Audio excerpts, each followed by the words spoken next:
Well, it is such a great pleasure to have an opportunity again to be able to share a few thoughts to all of us. Today, particularly, I would like to be able to share with us a few thoughts where Africa is concerned. And in this case, I would like to talk about or remind the African leaders to wake up. The subject of this conversation suggests to us that indeed something is amiss because it appears that things are not happening in a normal way. It appears that the things that are happening, they are happening perhaps not with the interest of the African people.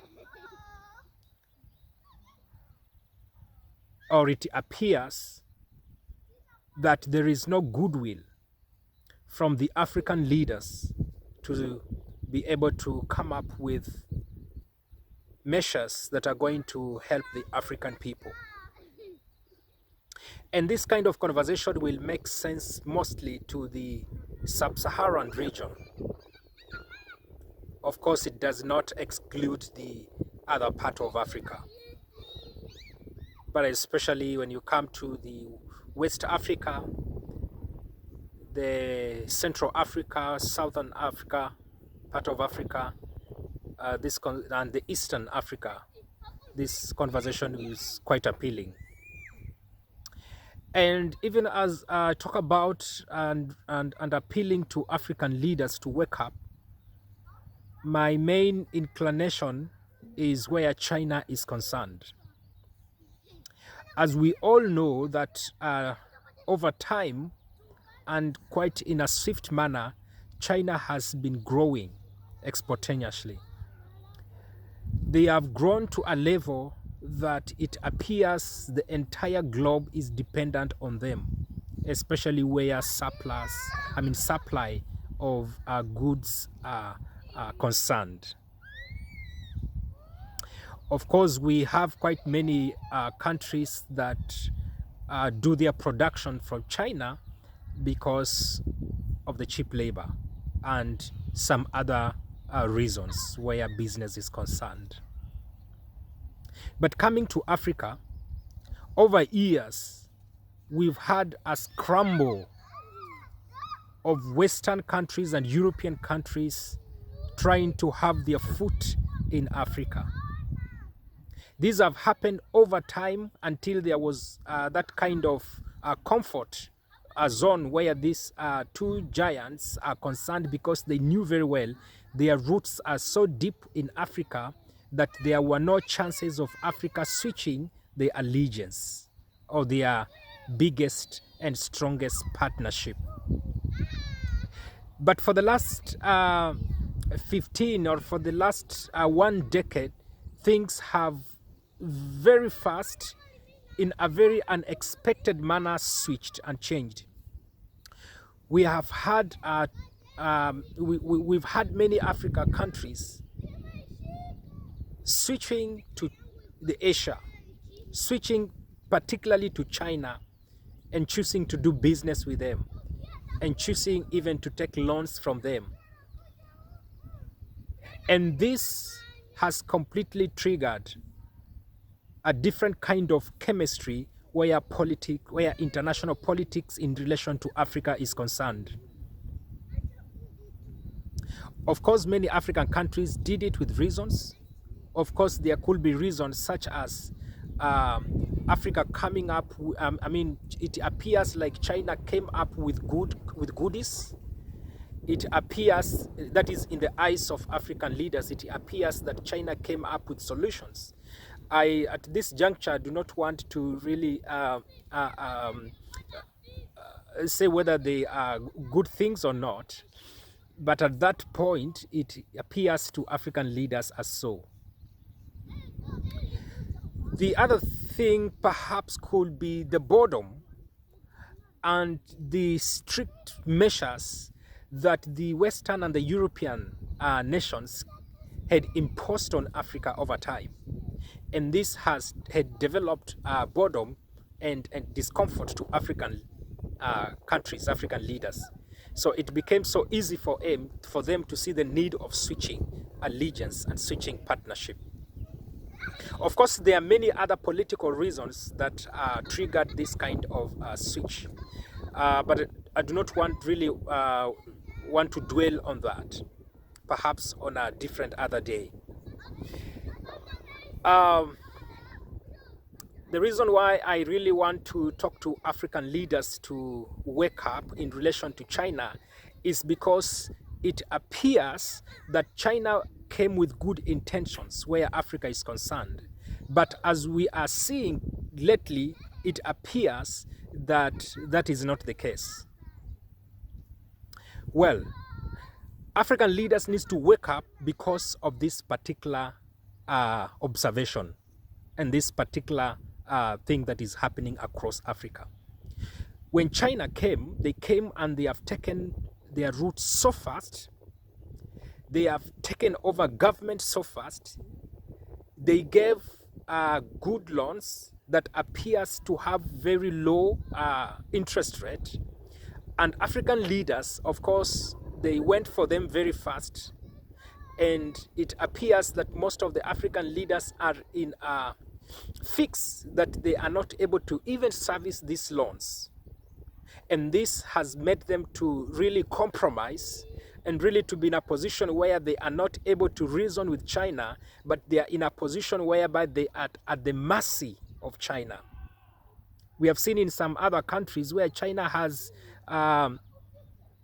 wanted almost to take over the entire country, either by auctioning even the ports or essential services that are being offered with the various governments in Africa.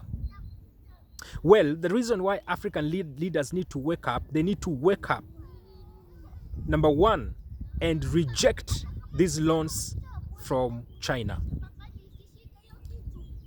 They need to reject them, and they need to come up with a way of funding or a way of looking for resources. I'm not suggesting going to the Western or European nations is a solution either. No, it is not a solution. The solution is African countries within the nations, within the African blocks, trade blocks, and within the continent itself come up with ways in which they can support each other, be it even where loans are concerned. Of course, this is going to really be helpful for Africa. Of course, we've had some other countries in Africa which have had to do that. But the point I'm trying to bring across is that Africa needs to reject these loans and come up with creative ways of raising money from within, either within various countries in Africa or within the Africa continent itself. If we do not reject this kind of loan and we keep on taking loans, especially from China, China are going to give huge loans. At the end of the day, most of the Africans will not be able to pay these loans, and the China government is going to be a problem to Africa because their interest, their motive, we can suggest is not good. Well, the other thing that I want to appeal to African leaders to wake up is where Africa innovation is concerned. African leaders need to come up with ways and encourage internal creativity, internal innovation, so that this can boost the industrialization of various countries in Africa. This is exactly what South Korea did. South Korea do not have really resources. If we talk of natural resources, they do not have. But they sat down and say, wait, for how long shall we suffer? Then by the government then, they decided to encourage the country to come up with creative means that could help the country to really develop. And that propelled that kind of energy, that kind of desire from the nation. And today, as we talk, they are reasoning, they are sitting on the same table, they are having dinner from the same table with the so-called the big or the first world. For example, when we talk of sheep, they have a voice. When it comes to phones, they have a voice. And many other things they do. So Africa need to be creative. African leaders need to be creative. It is so embarrassing that in this current world, as African leaders, we are still encouraging the importation of very basic things that can be encouraged, or basic things that even high school students can be encouraged to develop. In this modern world, we are importing matchsticks from China. We are importing toothpicks from China. We are importing eggs from China. Really, this is embarrassing, and this is not welcomed in today's world. Africa leaders, wake up, come up with policies. And I'm sure in so many countries these policies are there, only that they are not being observed. Come up with policies that are going to encourage creativity, innovation, internal creativity, internal innovation, and this will help towards the growth of Africa. This will help the economies of Africa to grow and to become stable, and subsequently the people of Africa are going to enjoy, because most of them will be able to survive, and they will be able to provide themselves basic needs that they need. African leaders need to wake up. They need to wake up not yesterday. They need to wake up not tomorrow. They need to wake up today and do something. If this does not happen, I'm afraid that the continent that has the riches, the vast natural resources, is not just going to remain poor, but it is going to be more exploited. And believe me or not, this will not augur well with the people within these various nations in Africa. Of course, as we talk about African leaders waking up, the other thing that I must really mention is where we, the people of Africans, are concerned. If we talk about African people waking up, we need to talk about the African people really to come up and decide to elect leaders. For those that have those kind of ways of bringing leaders to the national levels, they need to come up and elect leaders that are responsible, leaders that are going to really foster, leaders that are going to help the growth of Africa. Because we can't be saying African leaders need to wake up, whereas we, the people of Africa, we are electing this kind of leaders. Actually, this conversation needs to be even reversed. It is the African people that need to first and foremost wake up by electing the right leaders that can help the African continent. Leaders that have vision for Africa. Leaders that look forward to the independence of Africa. Because Africa nations, yes, is independent from colonization, but in reality, Africa is not independent. When we look at the aspect of China in Africa, China is coming up with what I will call new colonialism. And this is a kind of colonization, a new colonization that is now emerging from the Western countries. And not from the Western countries, I'm sorry, from the Asia, and to be particular from China. I am mentioning China outrightly because of what we have seen them doing. Let me, for example, bring to our attention what is happening currently during the COVID-19 unfortunate scenario. We've had China tormenting and inflicting pain on the African people in China with the claim that these are the people that brought COVID-19 to China, or for that matter, they are spreading it. I do not want to diverge into the authenticity of that or into the genuinity of that, but outrightly, I really can't buy that kind of reasoning. But whether it is true or not, this does not give them the rights to inflict pain on the people of Africa.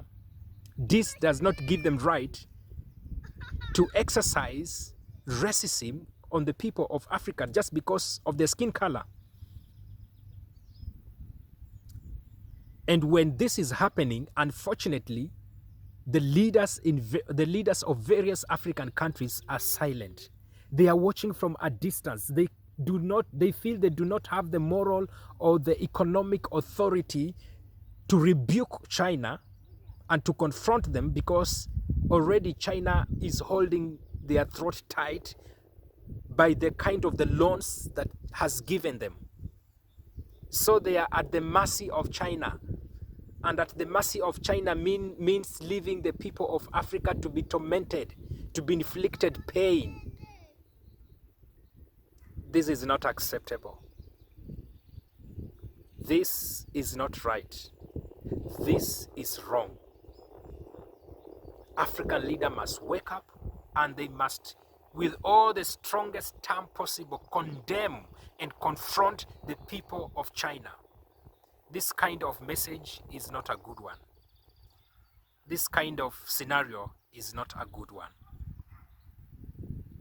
And believe me or not, I'm tempted to think if the African leaders do not address this thing as fast as possible, the people of the African nations, the people themselves, may be tempted to take these things or this matter to their hands by really giving the Chinese people in the African continent an easy time. I'm not suggesting that this is a good thing, but because this is really arousing anger in the people of Africans, I'm not sure whether it is the same to the African leaders.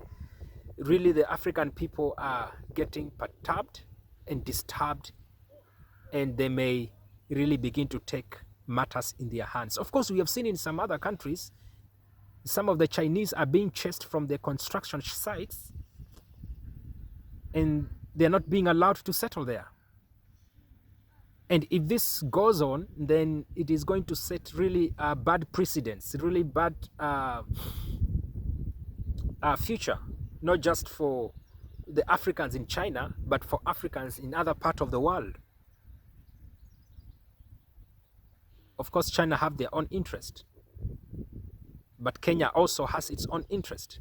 And the leaders, the people that are elected, the presidents, the political leaders, and leaders from other quarters, other sectors, must come up and defend the people of Africa. We must condemn what China is doing. It is not acceptable. Regardless of what they could be addressing, they must address it with all the decency that human being requires. They must address it with all the dignity that human being requires. If African people could be on the wrong in China, and I'm sure not all of them, but a few of them, regardless, that does not permit the Chinese people to treat them badly while the African leaders are watching. They must address it with all the dignity that is required, but not with racism, not with prejudice, not with any kind of thing that is inhumane. But African leaders must wake up and address such a kind of things. if really we want to see a progressive Africa and if we want to see a developed Africa. And if Africa does not do this kind of thing, then the cycle will remain the same. That we will only watch from a distance when real nations are having dinner. When they finish having dinner is when now they can say the remains can be taken to Africa. Whereas what they are having on the dinner belongs to Africa. Most of the natural resources come from Africa. Believe me or not, good example is Congo. The kind of the resources that are in Congo, my goodness, they have the capacity to serve the entire world. Well, look at it this way. What is happening in the world right now during the COVID-19? It has angered really most of the world. But Africa is just seated. This is the time Africa leaders to wake up and to go on the negotiation table and talk to other part of the people, either from the Western, either from the European, and tell them, look, what is happening. This is what has happened. Some of you have pulled from China. You are saying that you're going to pull from China. You won't have production from there anymore. Why don't you come and set up these production companies here in Africa? But with clear understanding. But we are just seated. Africa, Africa, Africa. Africa leaders, wake up. Wake up for the sake of the tomorrow of Africa. Wake up for the sake of the continent of Africa. Africa is a great continent. And we need visionary leaders. We need leaders that are going to condemn corruption.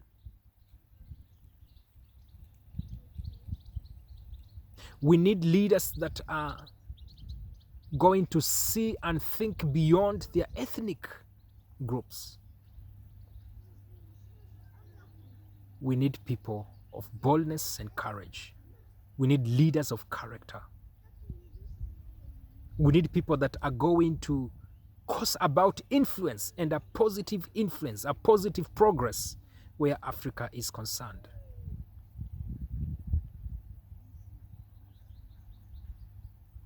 Africa must wake up, and Africa must demand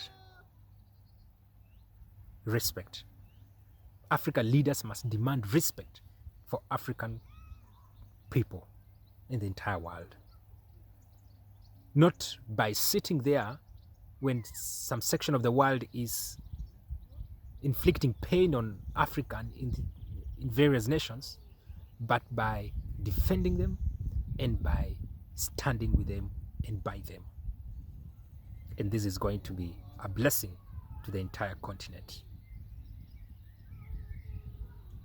So friends, African leaders, we need to wake up, and we must wake up.